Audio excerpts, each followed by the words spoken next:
Planetary gear sets are recognised as an alternative to the standard parallel type as seen in manual transmissions. Their strong and compact design allows for high torque transfer and an efficient use of transmission space. We see them in power mirrors, starter motors and automatic transmissions. But do you understand how these epicyclic gear sets work?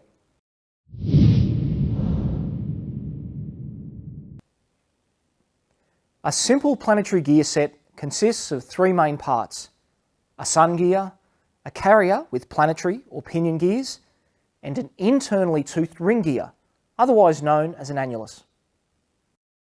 The sun gear is located at the centre, with the planetary gears and carrier able to rotate or orbit around the central gear. The ring gear slides around the planetary gears, completing the gear set, so that any rotation of the sun gear causes movement of the ring gear.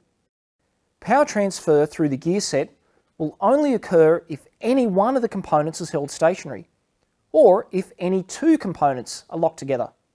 This means that any of these components can be either the drive or driven gear, with either a torque increase or speed increase obtained.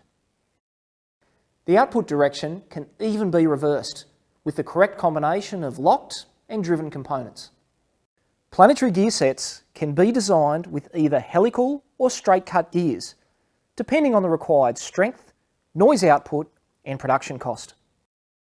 They may have 2, 3, 4 or even 5 pinion gears mounted on the carrier to meet the design requirements of the gear set's purpose. Compound gear sets exist where more ratios and torque differentials are needed over what a single planetary combination can achieve. Let's take a look at a simple gear set and observe all the possible outcomes that can be achieved. With the sun gear acting as the input or driver and the ring gear locked in position, the planetary carrier is driven through movement of the planetary gears. This results in maximum torque multiplication at the carrier. The input speed is high, but the output is low, and it rotates in the same direction as the input shaft.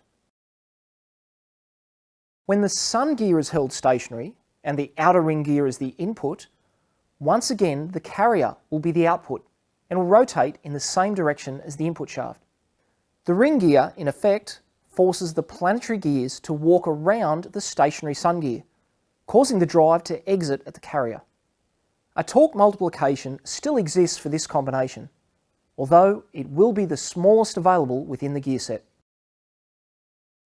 With the carrier acting as the input or driver gear and the ring gear held stationary, the planetary gears walk around the inside of the annulus, driving the sun gear in the same direction as the carrier. The result in this configuration is maximum rotational speed at the output, with the sun gear now rotating much faster or overdriven by the carrier. A torque reduction takes place.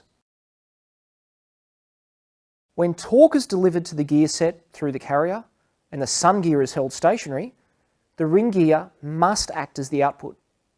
This combination gives a minimal speed increase and a reduction in torque at the output shaft.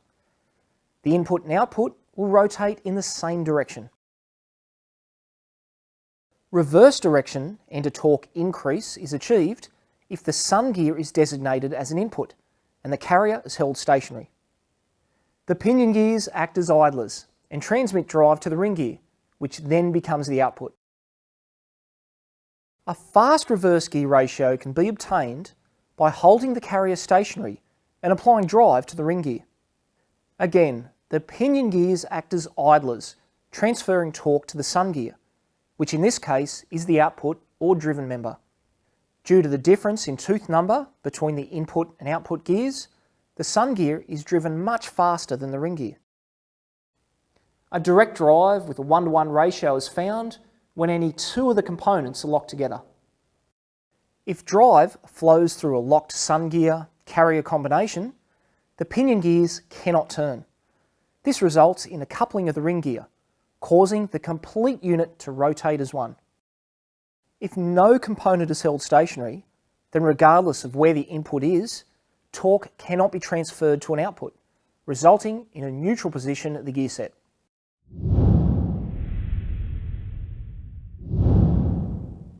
As we've seen, there are many different drive ratios available depending on which component is held stationary and which is designated as the driven and driver.